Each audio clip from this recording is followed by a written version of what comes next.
देवऋषि नारद जी हिमालय जी के यहाँ पधारे। हिमांचल जी उन्हें सुंदर आसन पर बैठा करके चरणों का प्रक्षालन करते हैं, अपनी बेटी पार्वती को बुलाते हैं और प्रणाम करवाते हैं। और फिर हिमांचल जी कहते हैं कि हे मुनिवर, आप तो त्रिकालदर्शी हैं, आप तो भविष्य के ज्ञाता हैं, आप कृपा करके मेरी पुत्री का भविष्य बताइए कि मेरी पुत्री का भविष्य कैसा रहेगा। कि त्रिकालज्ञ सर्वज्ञ तुम, गति सर्वत्र तुम्हारे, अकहु सुता के दोष गुण, मुनिवर हृदय विचार।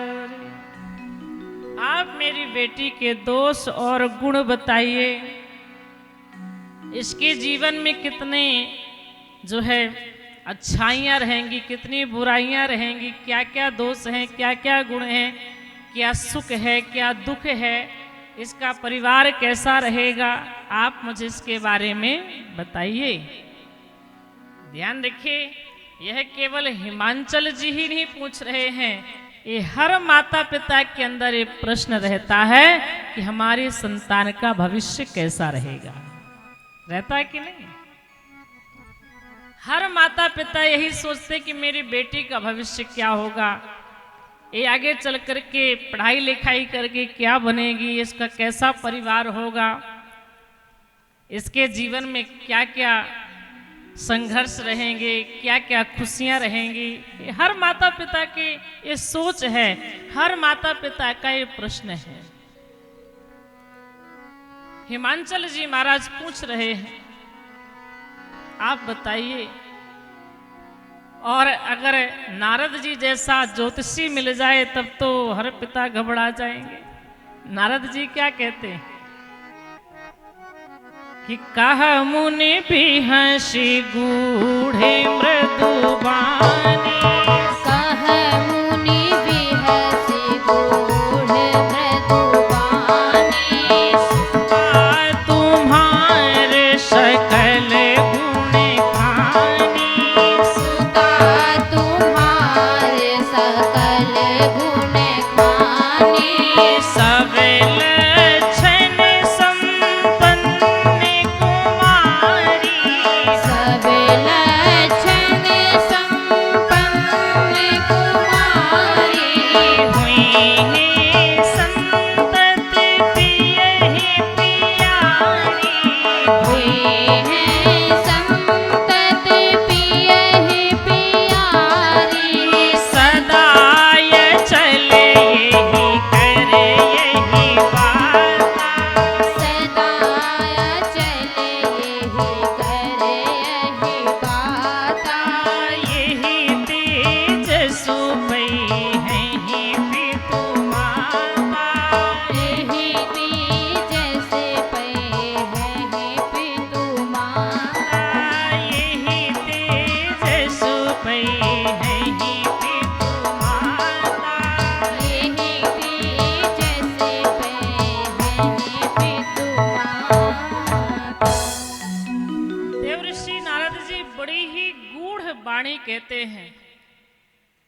नारद जी ने कहा मुनि बिहस गूढ़ मृदु बानी, सुता तुम्हार सकल गुण खानी। महाराज, आपकी जो बेटी है ये सारे गुणों की खानी है, इसके अंदर गुण ही गुण हैं, अवगुण बिल्कुल नहीं है।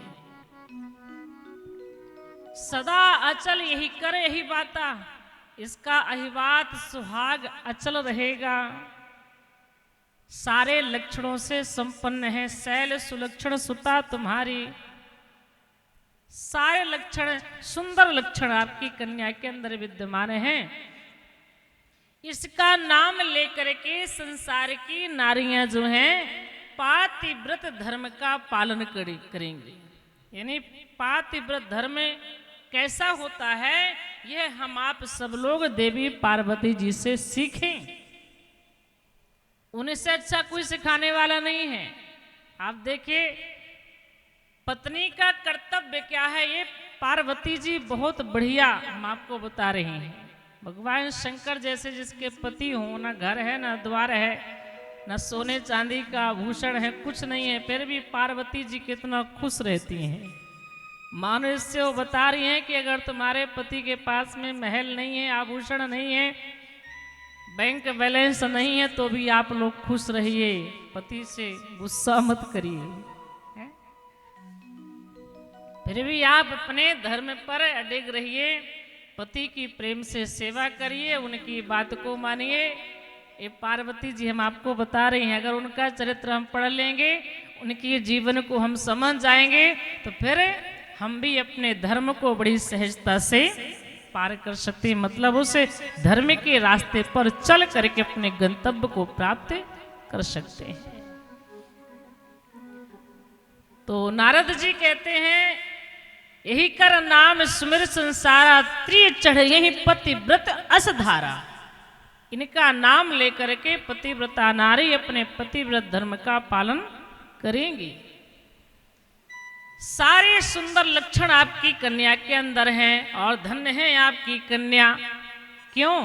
क्योंकि संसार के लोग कहते हैं कि बेटा जो है नाम ऊंचा करता है, बेटा कुल बढ़ाता है, बेटा बेटी से श्रेष्ठ होता है, बेटा माता पिता का नाम समाज संसार में ऊंचा करता है, लोग यही कहते हैं ना।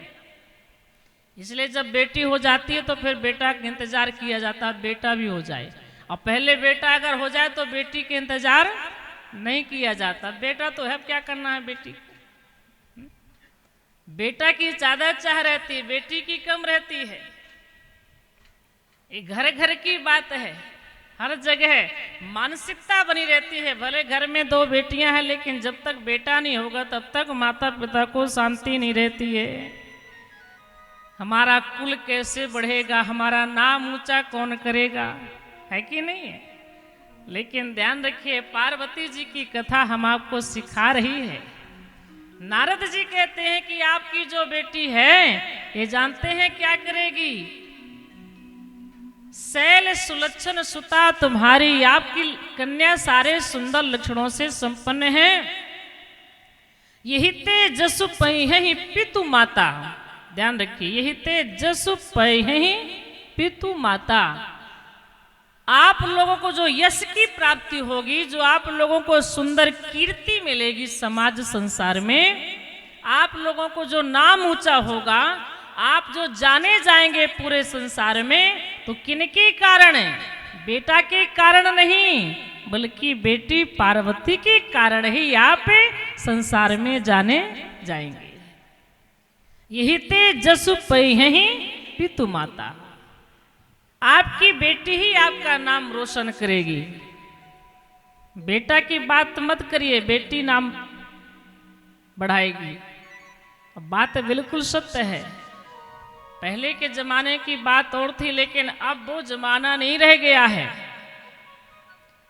अब तो अपनी बेटी को भी इतना जो है हम आपको प्रोत्साहन देना है, इतना उसे जो है मजबूत कर देना है, ताकि वह देश की सेवा, समाज की सेवा, माता पिता की सेवा करके माता पिता का नाम ऊंचा करे, और कर भी रही हैं।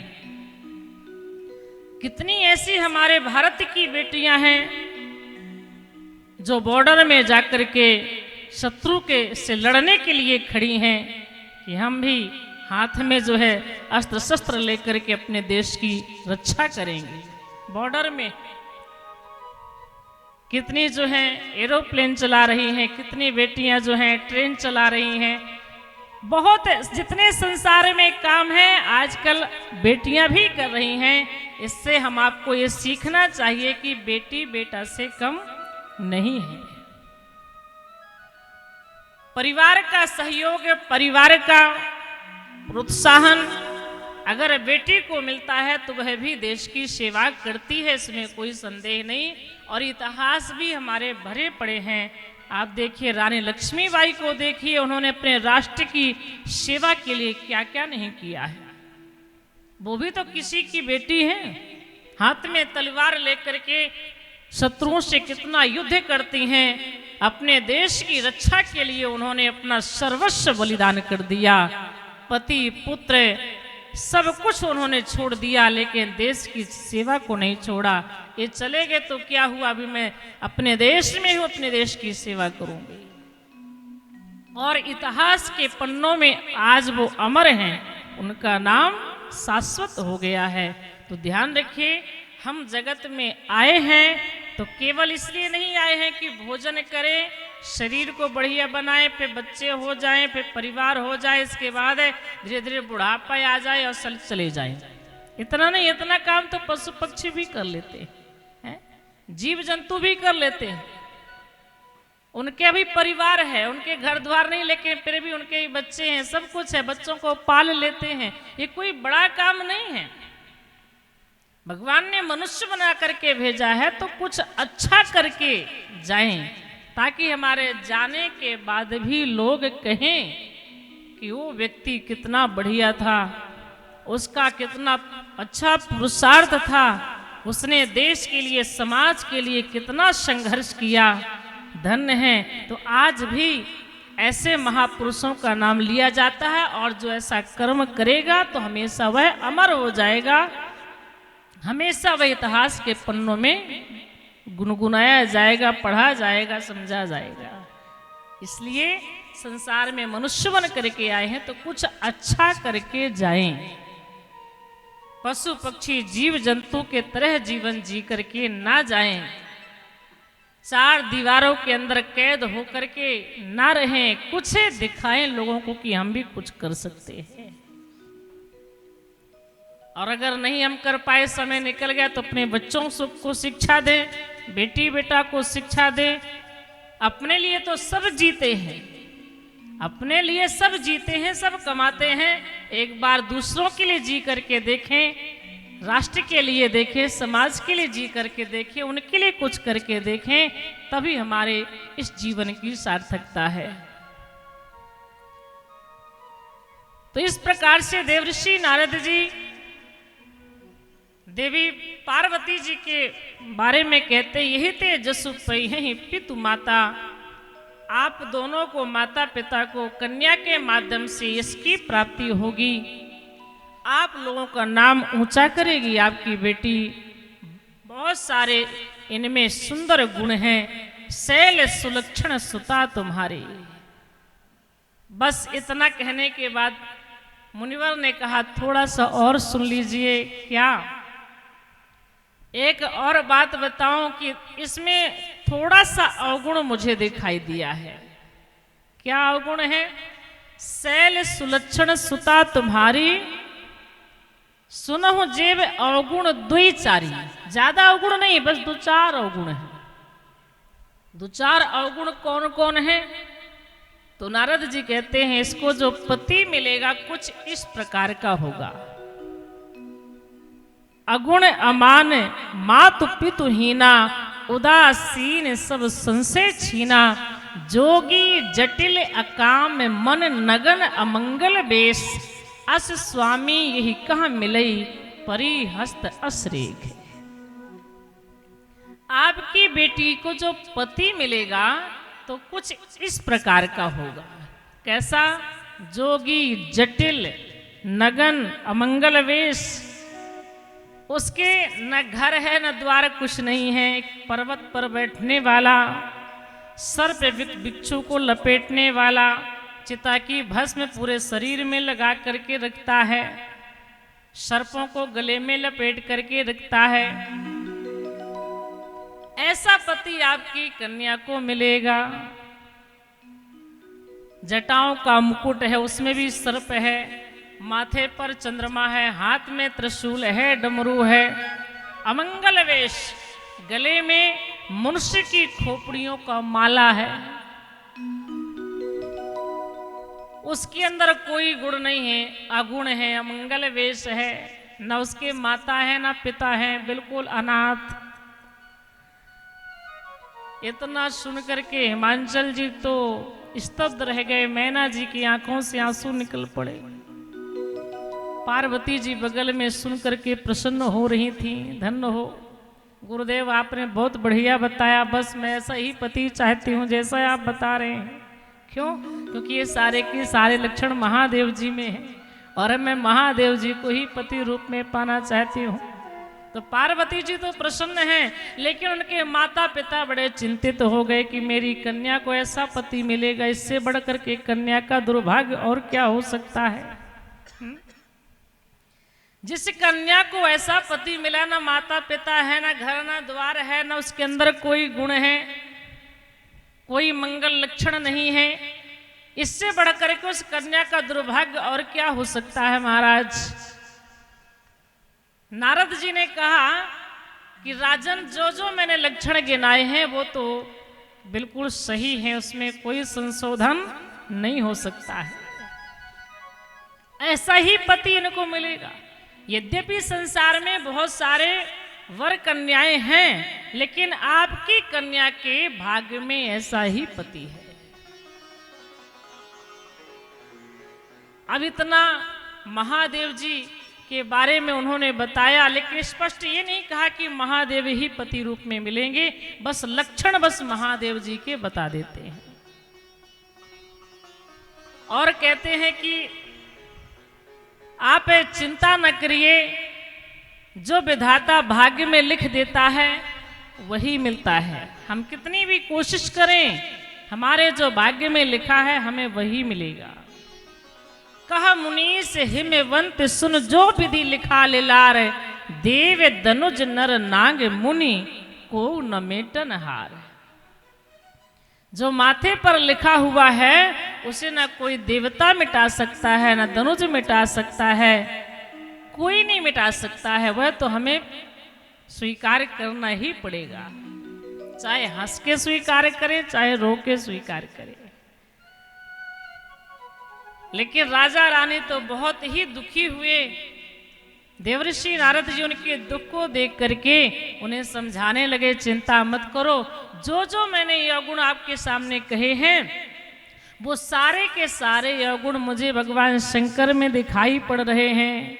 और अगर शंकर जी के साथ इनका विवाह हो जाए तब तो फिर कहना ही क्या है, आनंद ही आनंद है, खुशियां ही खुशियां हैं। क्यों? क्योंकि भगवान भोलेनाथ के जो आप हम लोग उनके जीवन में जो बुराइयां देखते हैं, मतलब कि सर्प बिच्छू लपेटे हैं, अमंगल वेश है, चिता की भस्म लपेटे हैं, वो सब अमंगल नहीं, वो सब मंगल की राशि है।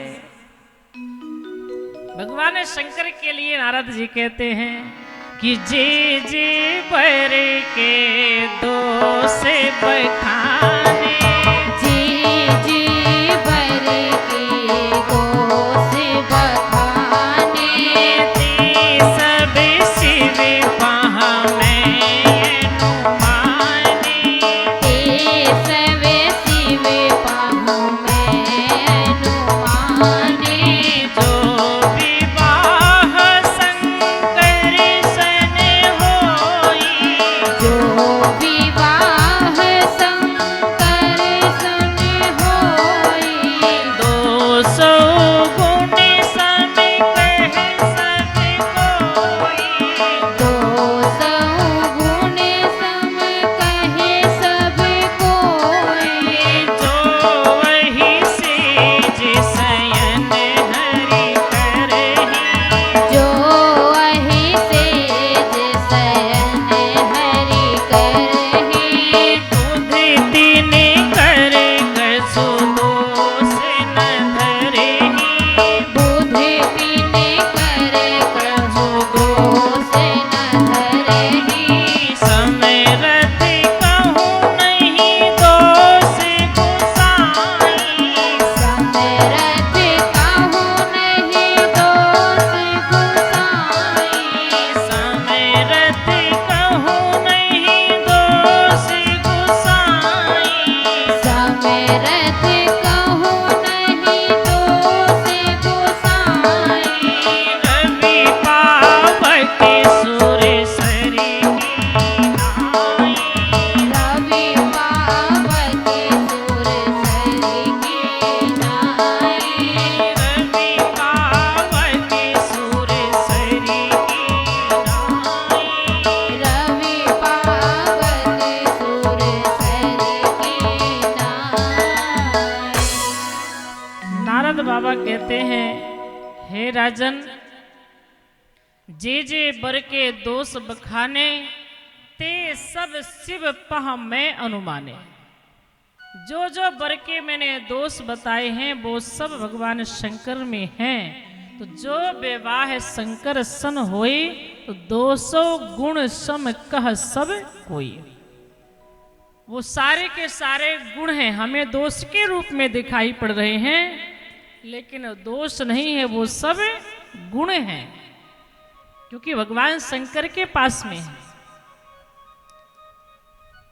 और प्रमाण भी दे रहे हैं, जो अहि सेज शयन हरि करहि, बुध तिनकर कछु दोष न धरि।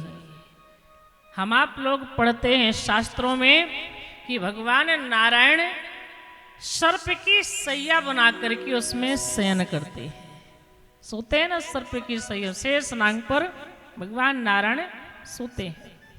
तो सर्प के ऊपर सोना दोष है, लेकिन भगवान नारायण सो रहे हैं तो उन्हें दोष नहीं माना जाएगा, वो गुण माना जाएगा।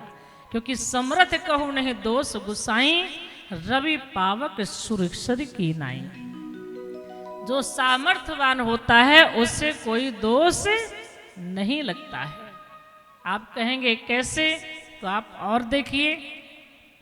हम गंगा जी में देखते हैं कि कितने सारे नाले हैं, उनका मटमैला गंदा जल गंगा में जाकर मिल जाता है कि नहीं? ऐसा लगता है कितना गंदा जल है गंगा का, कितने नाले, कितनी छोटी छोटी नदियां हैं जिसमें गंदा जल जा रहा है, गंगा में मिल रहा है, सभी कोई देख रहे हैं।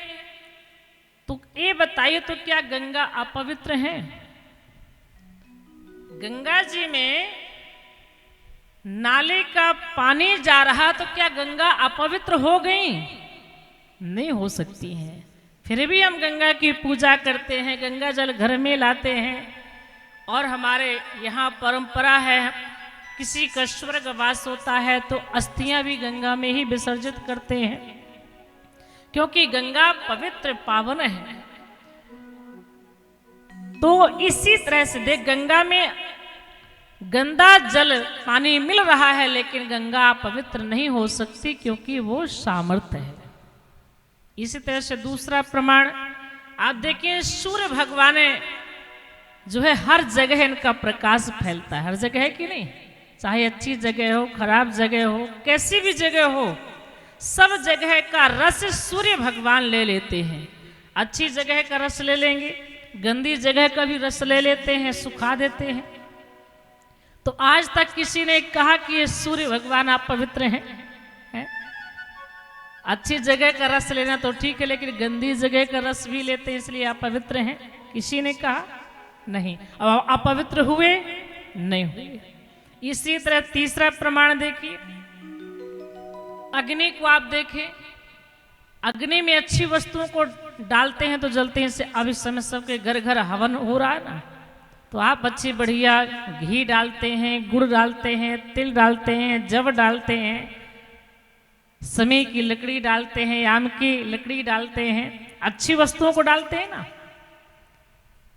तो अग्नि माता अच्छी वस्तुओं को स्वीकार कर लेती हैं, और कभी कभी खराब वस्तुओं को भी लोग जला देते हैं। कूड़ा कटका घर में जितना है, कचड़ा है, वो उसको जब सूख जाता है उसको भी जला देते हैं।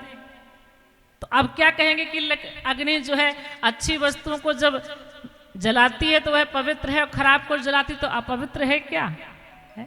इस शरीर जब प्राण से निकल जाते हैं तो इसको छूने के बाद लोग स्नान करते हैं, इस शरीर को भी अग्नि में जला देते हैं कि नहीं जलाते हैं? तो क्या अग्नि अपवित्र हो जाएगी? अग्नि में अच्छी चीज और खराब चीज सब जलाई जाती है, लेकिन कभी अग्नि अपवित्र नहीं होती है।